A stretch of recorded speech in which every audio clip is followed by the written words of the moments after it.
आज की कहानी है एक ऐसी रात की जिस रात के बाद किसी की जिंदगी कभी पहले जैसी नहीं रही। ये कहानी है अर्जुन की। एक ऐसा लड़का जो भूत प्रेत जैसी चीजों पर बिल्कुल भी विश्वास नहीं करता था।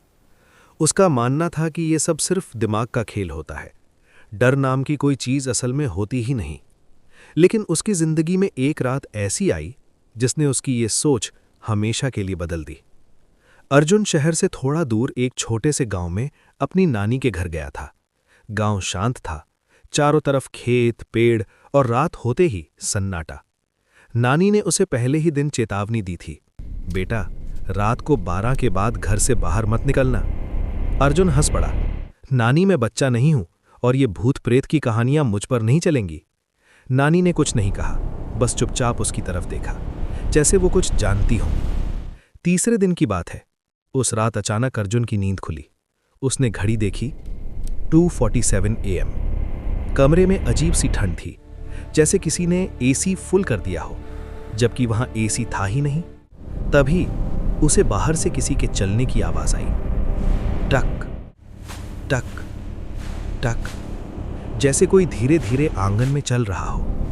अर्जुन पहले तो चुप रहा, फिर उसने सोचा कोई जानवर होगा, लेकिन फिर उसे किसी के हंसने की हल्की आवाज सुनाई दी। एक औरत की हंसी, धीमी लेकिन बेहद डरावनी। अब अर्जुन थोड़ा सतर्क हो गया। वो उठकर खिड़की के पास गया और बाहर झांका।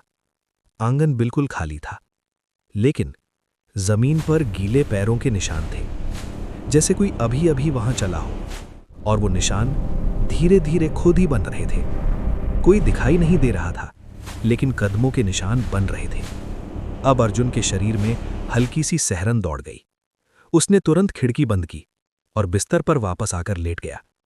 लेकिन अब नींद तो जैसे उड़ चुकी थी। तभी उसके कमरे का दरवाजा चररररर धीरे धीरे खुलने लगा। अर्जुन का दिल तेजी से धड़कने लगा। उसने सोचा नानी होंगी, लेकिन दरवाजा पूरी तरह खुला और बाहर कोई नहीं था। अब डर धीरे धीरे उसके अंदर घुसने लगा था। तभी उसे अपने कमरे के कोने में कुछ हलचल दिखी। उसने ध्यान से देखा, एक साया दीवार के पास खड़ा था, लंबा, पतला और पूरी तरह काला।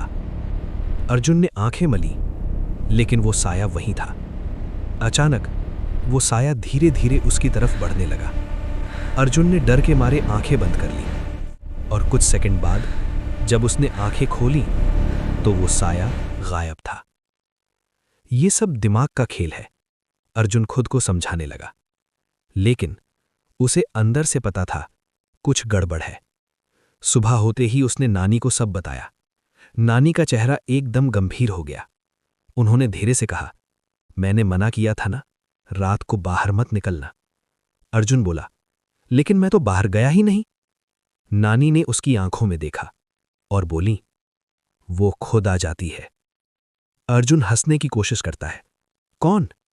नानी धीरे से बोली, छलावा। नानी ने बताया, इस गांव में कई साल पहले एक औरत रहती थी जिसके साथ बहुत गलत हुआ था। उसकी मौत एक रात ऐसे ही रहस्यमय तरीके से हुई थी और तब से हर साल कुछ खास रातों में वो वापस आती है, किसी को अपने साथ ले जाने के लिए। अर्जुन ने यह सब सुनकर कहा, नानी ये सब कहानियां हैं। नानी ने जवाब नहीं दिया, बस इतना कहा, आज रात अगर कुछ भी सुनाई दे तो दरवाजा मत खोलना। उस रात अर्जुन ने तय किया कि वो सच पता करके रहेगा। घड़ी में 2:30 बजे और वो जानबूझकर जागता रहा। 2:47, फिर वही समय और फिर टक टक टक, आंगन में कदमों की आवाज।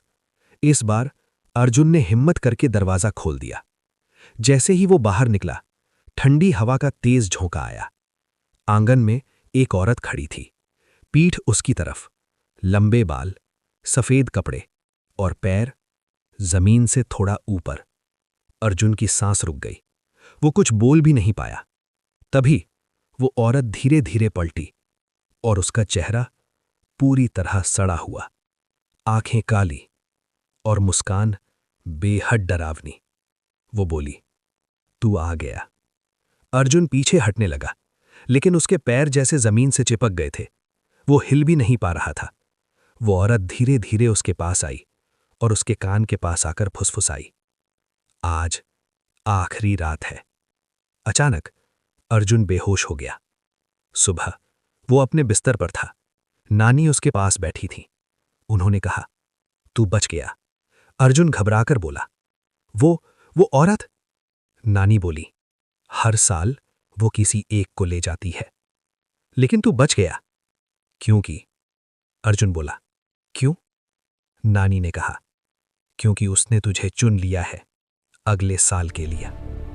अर्जुन के चेहरे का रंग उड़ गया। उस दिन के बाद अर्जुन शहर लौट गया। सब कुछ नॉर्मल हो गया। लेकिन हर साल उसी तारीख को, उसी समय 2:47 AM उसे वही आवाज सुनाई देती है, टक टक टक। और खिड़की के बाहर वो आज भी खड़ी होती है, इंतजार में उसकी